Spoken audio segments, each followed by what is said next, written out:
how did your war against Pornhub start? Sure.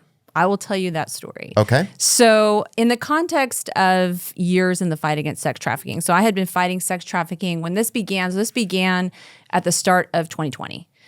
This was February 2020 when the fight to hold Pornhub accountable for rape, sex trafficking, child abuse began. And that was in the context of over a decade in the fight against trafficking at that point.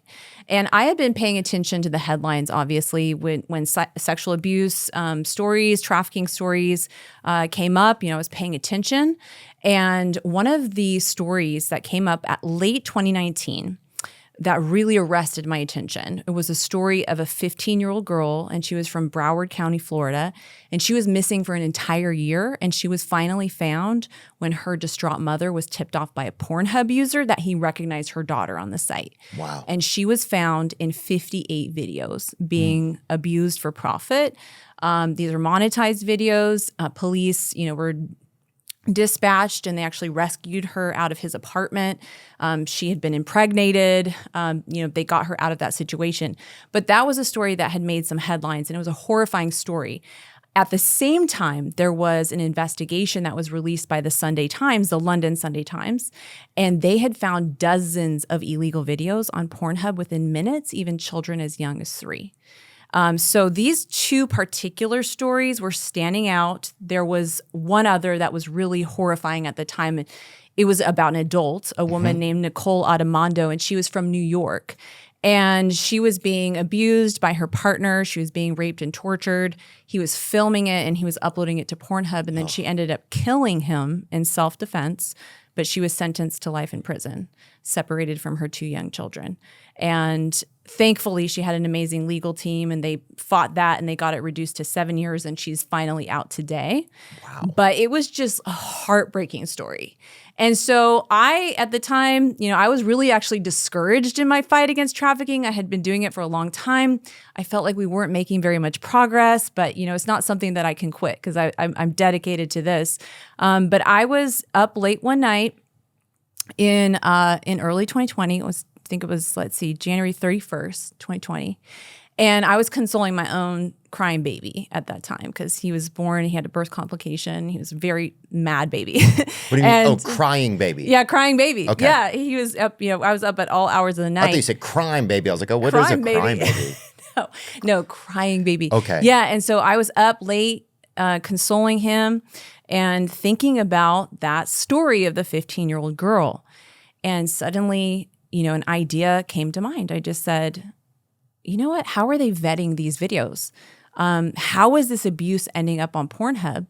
And an idea just flashed into mind. I said, I'm going to test the upload system for myself, and I'm going to see what does it take to upload content to Pornhub. So put the baby down, got out my phone, took a video of the computer screen and the rug in the dark room, and I uploaded it to Pornhub, and I found out what millions of people already knew. Because at that time, millions of videos were being uploaded every year. In fact, the amount of content that was being uploaded to Pornhub, if you put those videos back to back, just the amount of content they would upload in 1 year, it would take 169 years to watch if you put those videos back to back. That's how much content was being uploaded. Or had been uploaded total, you mean? No, per year. Wow. Yes. That's not even counting the images. Unbelievable. So I tested it. I found out, like I said, what millions of people already knew, and that was that all it took to upload was an email address. So in under 10 minutes, anybody with an iPhone, anywhere in the world, can upload a video, and they were not checking age. They were not checking ID to make sure that these are not children in the videos. They're not verifying consent to make sure that these are not rape or trafficking victims. And because of that, I quickly understood that Pornhub was not a porn site. It was a crime scene. Like, it was infested with videos of real sexual crime. What were some of the crimes that you saw happening? What were some specific instances that you were like, oh my God, this is just... Yeah, I mean, okay. Is it okay to share those or no? Yeah, of course. And I think it's important to share because I think a lot of times people want to just dismiss it and say, what you saw was just consensual. You just didn't really understand that it was. These were obvious. Yeah, it's vague crimes. until you make it specific, I feel like, a lot of times. So, for example, and I can tell you some victim stories. I can tell you some of the things that I saw myself on the site. I mean, one of the worst things that I saw on the site was an instance where it was a young Asian woman, and she was drugged so completely that her body was completely limp. She was unconscious, and there was a masked assailant who actually, to prove to the camera that she was unconscious, he was lifting her eyelids and touching her eyeballs to prove that she wasn't responsive, and then tickling her feet and doing things like that. And then the title was in Chinese. And so what I did was I took the title and I put it into Google Translate, and the title was Dead Pig Unconscious After Being Drugged. And it included eyes half open after being drugged. Like, that was the actual title of the video.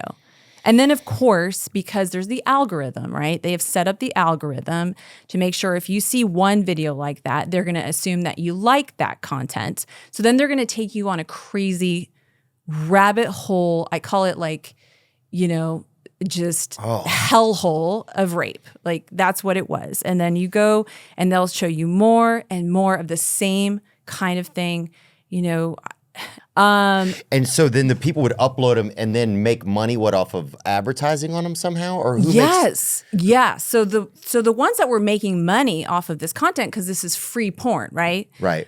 Free porn's not free, right? It is heavily monetized with ads. So they were selling 4.6 billion ad impressions on Pornhub every single day.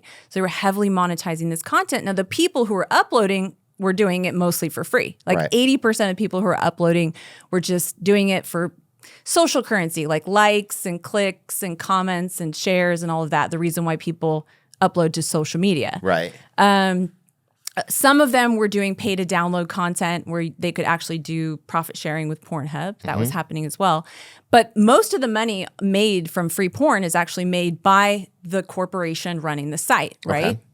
So by the end of December 2020, so they had grown to be the 5th most visited website in the entire world. So not just porn site, website. They had 170 million visits per day, 62 billion visits per year. And like I said, enough content uploaded every year would take 169 years to watch. So they had 56 million pieces of content on the site by the end of 2020. And this was the year that TraffickingHub movement began. So go back to the story. So I made this discovery. Oh my God. And I said, massive. I literally said what you just said. Oh my God. This site is infested with videos of rape, trafficking, non-consensual content. We used to call it revenge porn, but we call it image-based sexual abuse. And I have to sound the alarm on this. I have to, tell people what's going on.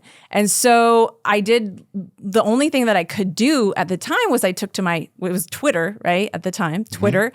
And I started to share this information, share the stories, share the what I discovered about the upload process. And in a burst of inspiration, I shared the hashtag TraffickingHub. Per definition, so by definition, any sex act that is commercialized and it's involving a child, or any sex act that's induced by force, fraud, or coercion, and it's commercialized, so it's for profit, like it's something of value is exchanged for that sex act, it is per definition an act of trafficking. So every child being abused on Pornhub, every adult who was non-consenting, who was raped and trafficked, those are instances of trafficking. I don't think people quite understand that, but that is per international definition and domestic definition. And so that's why I launched the TraffickingHub hashtag. And it slowly started to catch on. I had a few thousand followers on Twitter at the time, but people were horrified to find this out.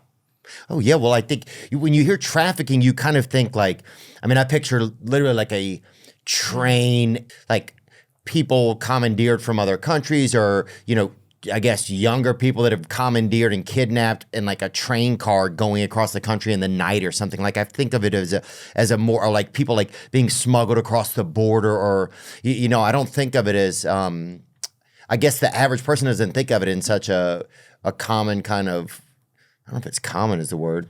I guess, yeah, the average person probably doesn't think of that it's that expansive. Right. Yeah. Well, that's the way it's portrayed in Hollywood movies. And that's the way that it happens often, right? Sometimes. But, the amount of trafficking going on, if you think about non-consensual commercialized sex acts, this is massive. That's unbelievable. Yeah. Yeah. We found out that they only had one person. So they had 1,800 employees. They hired one person 5 days a week to be reviewing videos flagged by users as terms of service violations, including rape and trafficking and child abuse. One person. They had a policy where they wouldn't even review a video unless it was flagged 15 times. Wow. Now, think about this. You're a victim. Say there's a child victim like Serena. She would have to flag her video over 15 times because it had to be over 15 for it to be reviewed in order for that to even be put in queue for review. And they had a backlog of 706,000 videos. That were just waiting for this one person to review them? Yes. And they had, like we've discovered now in a recent filing in December of 2024, we found out specific instances of prepubescent child victims who had their videos on there for years, and they would have like 14 flags, 13 flags. And they just that was the policy. And then the CEO and the executives. All of this on Pornhub. Yes. On Pornhub. Yes. And so I'm just grateful that we're having this conversation because I bet most of the people who are listening to your show had no idea that this was happening, that it's ever happened, that this is an issue on user-generated free porn sites. And they keep it up because it's content, right? Like you're saying, the more content. Yes. Content is king. Right. They don't want to remove content because that's how they have inventory. So here's another egregious example of how they did this was, there's one case that I talk about in my book where there was a case of a clearly prepubescent child who is being anally raped in a video, and she is being tortured. The tags on the video, so the titles and tags were describing her abuse, that she was young, that she was being tortured, all of this. And we reported the video. We tried to get it down. Weeks go by. It's not coming down. Video view counts going up. We reach out to the FBI. They demand that it comes down. So they connect with the National Center on Missing and Exploited Children, who confirms this is a child. So they demanded the video come down. Okay. And then what they did was they took the video down, but they left that black box up that said removed at the request of the National Center for Missing and Exploited Children. And they left the URL live, the tags, the titles, the views, all of that. And they did that with so many videos. Why would they take the video down but leave all of that up? And it's because it's inventory. It's the URL. It still shows like an ad company that they're going to sell to. It still says, well, we have this many videos. So you could search that, we have right? the most videos. Yeah, the tags, the titles, they'll still come up in Google search. Then you'll get to the site. You won't find that particular video, but the algorithm will then direct you to others that are similar, and it will advertise to you, right? You'll get those ad views. The videos that are on Pornhub right now are still unverified, mostly unverified. So that 5.2 million left, they had verified the uploaders, right? But not the individuals in the videos. So that doesn't work because often the abuser is the uploader. And I'll give you an example. So there's a man named Rocky Shea Franklin out of Alabama, and he drugged and he overpowered and he raped a 12-year-old boy, and he filmed those assaults and he uploaded 23 of those videos to Pornhub with titles that indicated this was abuse. Like young, it said like Uncle Secret. I mean, I won't say the worst things, but it was clear, right? He was put in prison for 40 years for what he did. Police reached out multiple times to Pornhub to try to get those videos down. They were ignored for 7 months. Those videos stayed online getting hundreds of thousands of views. That boy is suing Pornhub today. So he's one of those many victims suing Pornhub. But Rocky was a verified uploader. He had shown his ID Right. and They know who he is. They know who he is, but they didn't verify clearly, right? Like who's in the video, right? So even today, as of 2024, Pornhub had to produce a report. They sent it into the European, there's a European law called the Digital Services Act. And in 2024, in 4.5 months, they had to take down 3,770 child sexual abuse videos from the site and over 8,000 non-consensual and rape videos from the site. Okay. But they're having to be legally asked to do this, right? Yeah, well, to disclose what they're doing. And today, so we found out they kept deleting content, right? So today they have actually deleted 91% of the entire site. So they went from 56 million pieces of content in 2020 when this started to 5.2 million pieces of content today. And we're not done because they still have unverified content on the site. Right. So, yeah, fight's Wow, not over yet. congratulations. But That's fast. I mean, congratulations. what's important is victims receive the justice they need for healing and to be a deterrent to future abusers. Like one of the most important things in the fight against trafficking is not just to rescue victims, right? And to rehabilitate them. That's important, but to prevent it from happening in the future. And how do you prevent it? You have to increase risk and eliminate profitability. You have to make the risk of continued exploitation greater than the benefit that these executives get by maintaining the status quo. And then when you do that and you end impunity for these abusers, you become a deterrent to future abusers. Because Okay, explain that little part to me again. So you want to hold these companies fully accountable to the full extent of the law. To me, that means Pornhub gets shut down. Like we go from 91% to 100%.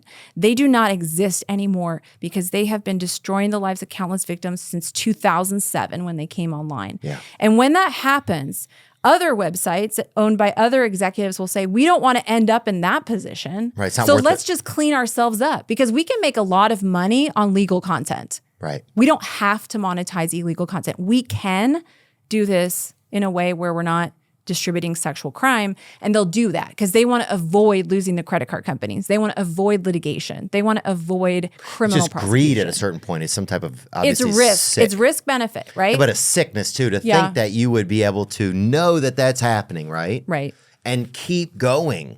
That's Yeah. it's like what type of sickness exists? I mean, it's almost like a hell. You're like a slave trader of people's like solitude and peace, But no, I don't know. I just can't imagine that. I can't fathom that someone would be like, yeah, this is okay. I'm not going to, that's not going to be the first thing I'm going to worry about with my company, right? Yeah. And actually, as of September of 2024, Pornhub, after being criminally charged, right, and have this monitor over their site, they're finally saying that we're going to start verifying the age and consent of those who are in the videos as of September of 2024.